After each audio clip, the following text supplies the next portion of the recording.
Facebook is adding new partners in its effort to stop the spread of fake news, but it's going in an interesting direction with it. They said on Wednesday that they had added checkyourfact.com, which is part of the Daily Caller, as one of its US media partners in an initiative that has faced growing backlash from journalists and internal problems. So basically they have these partners that have been verified in various ways, which we'll go over, which will help them to determine the veracity of stories, because Facebook supposedly can't do it itself. Even though I've seen the revenue they pull in, it seems like if anybody could, they probably would be able to. So they're outsourcing it to some extent.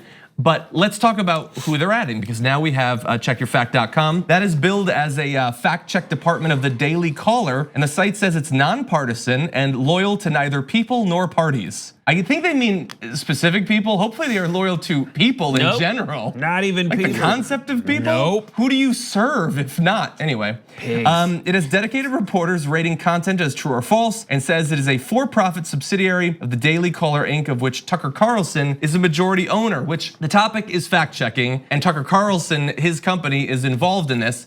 That I think is immediately worrisome to people who want to make sure that fake news does not get spread even more than it has in the past. I thought Facebook was, this is my opinion. It's like the go-to Grand Central Station of folks when they want to talk politics or have some kind of news and media discussion of people who just don't understand. So, there's people who speak in memes and GIFs, and there's people who, once you see a meme, they're like, oh man, that chart on that meme must be true because someone made it. Yeah.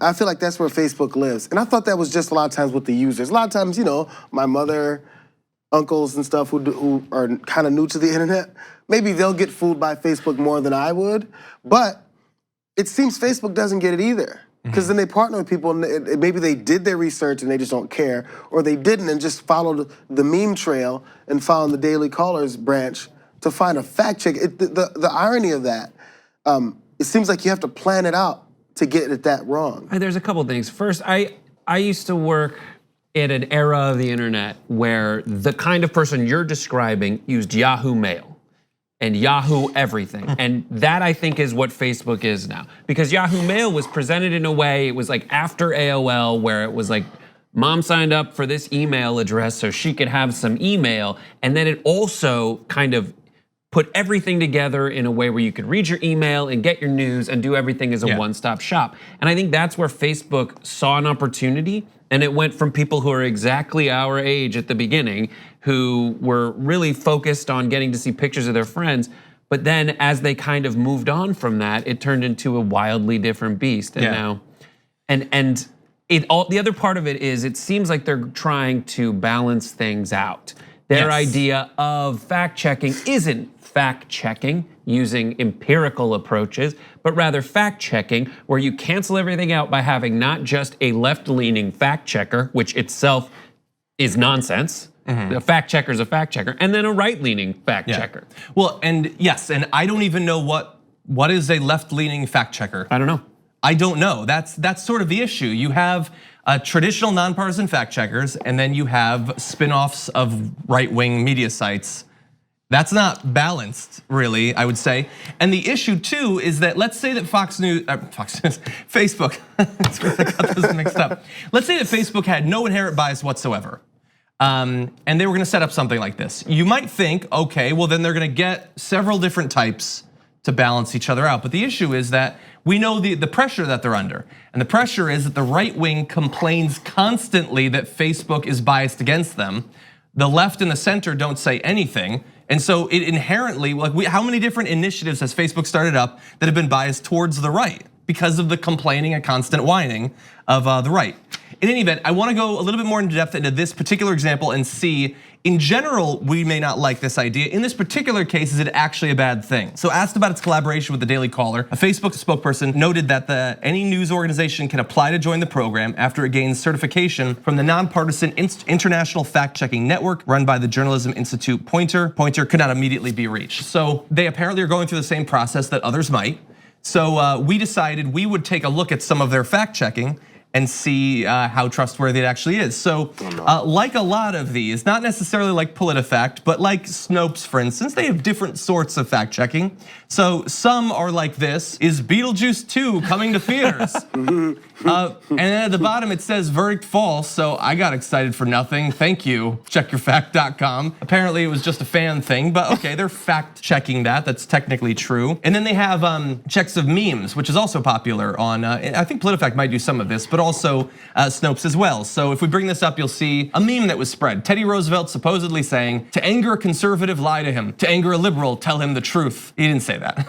It's verdict false. So that is a meme that is intended to make conservatives look better, and they did rate it as false because it is false. He didn't actually say that. So the issue is that that's like entertainment and memes and stuff like that. Well, what about actual news? So they had a fact check. Have millions of Americans lost health insurance under Trump? Well, if you've been watching this, then you might know the answer to that one. But let's bring up that graphic again, because you'll notice at the bottom it says unsubstantiated. They give an example of a Democrat saying it, including Julian Castro. They have others, Julian Castro. They have others as well. Unsubstantiated. What's interesting is what comes right after unsubstantiated, where they say surveys generally show that the number of uninsured Americans is growing, but the size of the increase is unclear. CDC found that as of September, there were roughly 1 million more uninsured Americans than in 2016. A survey from Gallup, however, estimates that about 7 million more adults are uninsured under the Trump administration. So after saying it's unsubstantiated, they themselves gave multiple sources rating between 1 and 7 million more people losing their health insurance. This brings to mind some of the problems that we've had with PolitiFact as well, where they include all the information you need to understand what was really going on, but they play politics with the rating. I guess again, to not seem biased maybe. Because they stop right there, because not you stop right there, but they know that many people stop right there. They read the bottom and people look for the red lettering that says, what's the conclusion? Oh, it's unsubstantiated, so I'm gonna take that for whatever I think I need it to mean for my argument right now. Because it's like headline readers. People may read a headline and that first paragraph, and that's it. People don't read the article, people don't read the rating. Yeah, so you read the rating and find out and think, oh, that's the answer. I've read nothing else that has anything to do with this rating. This is, it's like if you saw a Rotten Tomatoes score of 50%, and then it turns out in the description, the answer, it said, this movie's great, everybody agrees. That's what they just did. That's insane, and that's what's so frustrating with PolitiFact and sometimes, and there's a separate thing that's frustrating with checkyourfact.com is that while PolitiFact will go through and essentially say, or Snopes specifically will say, here's a meme, here's some kind of actual thing that people are talking about, and it skews more toward things in the general zeitgeist that people are talking about. There's so many things on this checkyourfact.com that are just, did this historical figure say this? Like, it is hilarious. The Beetlejuice one is like crazy to me. That is up there and has been, and they don't check more than one, maybe two things a day. Like that's how so often that was it one happens. of the two. That was one of the things, probably statistically from my analysis, like that they did per day. It was a slow news. And it just seems so much like, to bring it back to Facebook, is going through and doing this weird thing where they're trying not to be curators.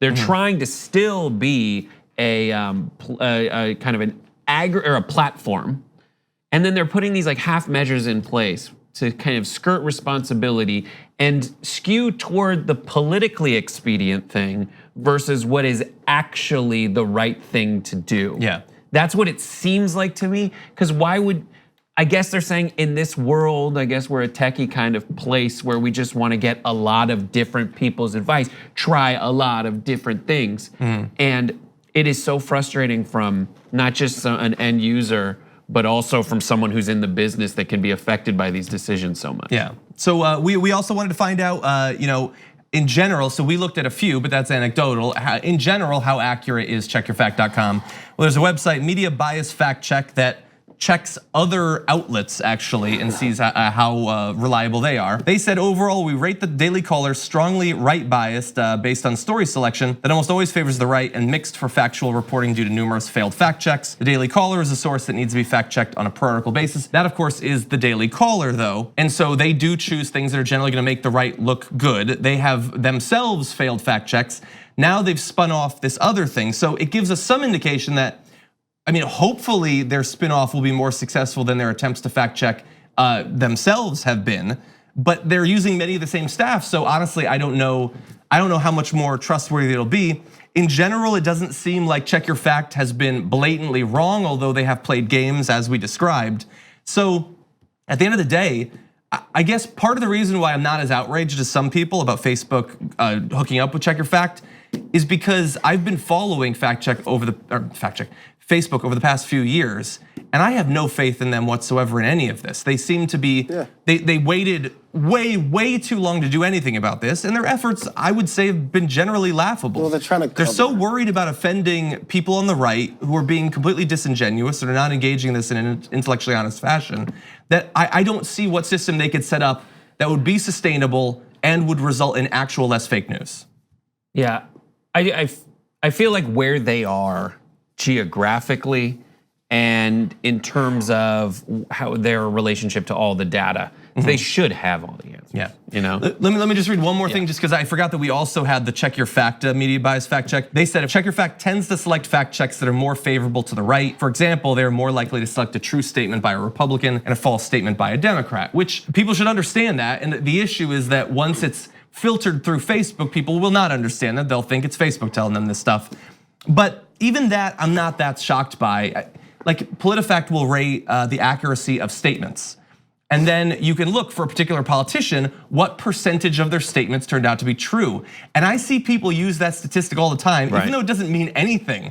Like they'll say, well, 75% of what Trump says is untrue. Well, no, 75% of the things that PolitiFact chose to look into, which is not a general sample of all of his sentences. Doesn't mean he's not a liar. He's the biggest liar in our country. But I'm worried when people play with stats in this area. Yeah, sorry, last thing for me.